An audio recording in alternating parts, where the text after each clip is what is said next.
Wimbledon round one recap.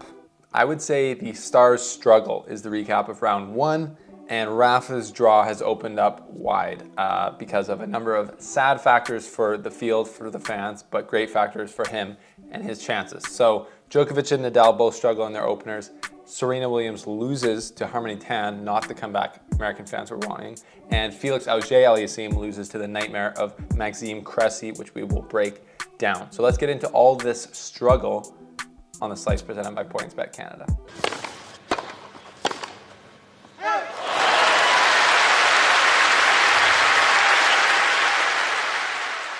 Well, people, I promise today will be less depressing than yesterday's announcement with Berrettini and Cilic having to withdraw due to COVID. That was just a sad day in general. We all know that. But Wimbledon does continue to be a weird and unique start to this tournament. We've had more big threats drop on the men's side, which has made the power rankings just have been absolutely obliterated. To break this down, here was my power rankings before the tournament started. We had Djokovic, Berrettini out, Hurkacz out, Rafa, Felix out, Alcaraz, Tsitsipas, Cilic out. So literally 4 of the top 8 power rankings guys, in my opinion, are out. So let's look at what that means for the odds to win this now outright for the men's side, which is presented by PointsBet Canada, as is the Slices coverage. So if you're in Ontario, get around them. To win now, Djokovic is up to 1.59 times your money, so below double. Nadal is at 6 to 1, Carlos Alcaraz at 13 to 1, Tsitsipas at 15 to 1, and then Nick Kyrgios is in the top 5 odds to win Wimbledon at 19 to 1. So yeah, things have changed around a lot.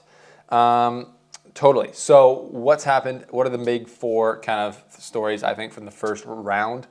Djokovic and Nadal struggled. Djokovic struggled against Kwon, who played a great match. Solid player, super solid from the baseline, and he's played the counterpuncher, the guy with a puncher's chance role to a T.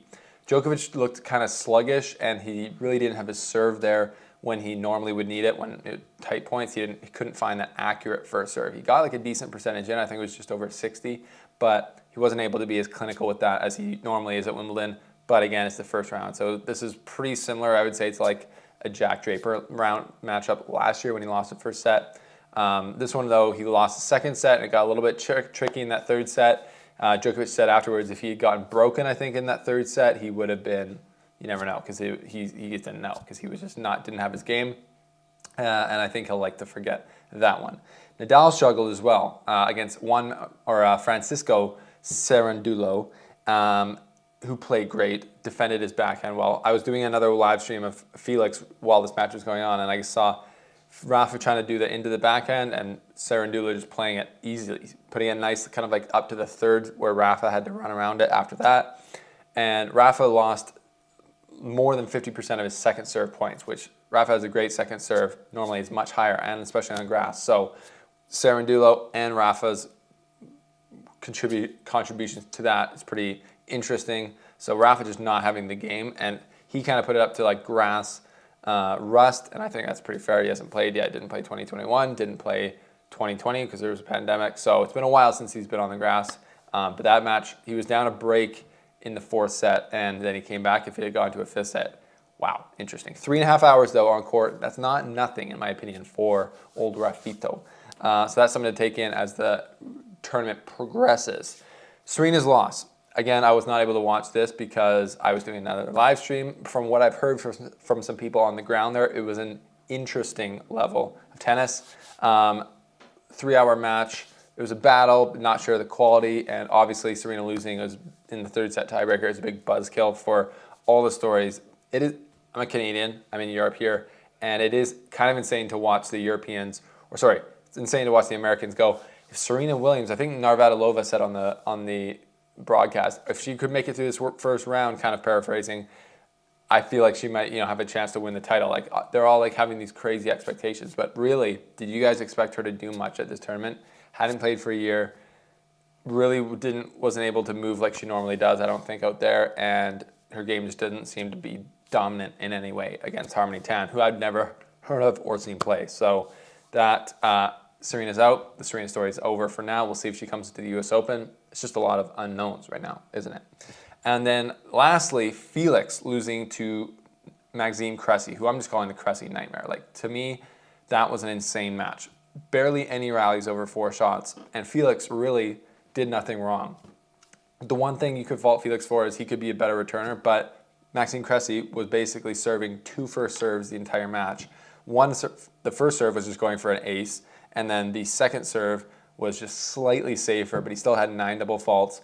But it was basically 2 first serves, and then he was coming to net with like a 70% win rate on every single serve, basically. So it's just an insanely tough ask to beat Cressey on grass, and that is just the most frustrating match probably of all time for Felix, because like he was right there. He only got 1 break point in the entire match.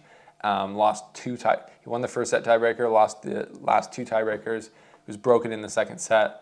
That's just a classic big serving grass court tennis match, and the margin's so thin, and it's a damn shame to see Felix go out that early, in my opinion, because he's one of the real threats at this tournament. And Cressey is great. Is he going to go on and win this tournament? No, but he could be a serious damage or danger to anyone he plays, which is very interesting. So that leaves us to the Rafa half quarter has opened up wide. He doesn't have to play Cilic like he was supposed to in the 4th round. He doesn't have to play Felix like he was going to in the quarters. So now the real only threats for him, I think, are Fritz, who he could play in the quarters now, or Tsitsipas, who he could play in the semifinals. But his draw has gotten a lot easier, maybe even easier, I don't know, you guys let me know, than Djokovic is now. So tournament busted wide open, not too many big chances left for big players. There's really 2 main contenders, Nadal and Djokovic, and then there's like half contenders in like Alcaraz, Tsitsipas, and Fritz, all of whom are unproved at Wimbledon. They've never done anything there really. So it's crazy. What do you guys think of what's gone on with the draw? What do you think of the round 1 matches? Let me know. And thanks for subscribing, liking this video if you haven't already, and join our channel for extra bonus content from us here at The Slice. We'll see you guys next time here on the show. Thanks.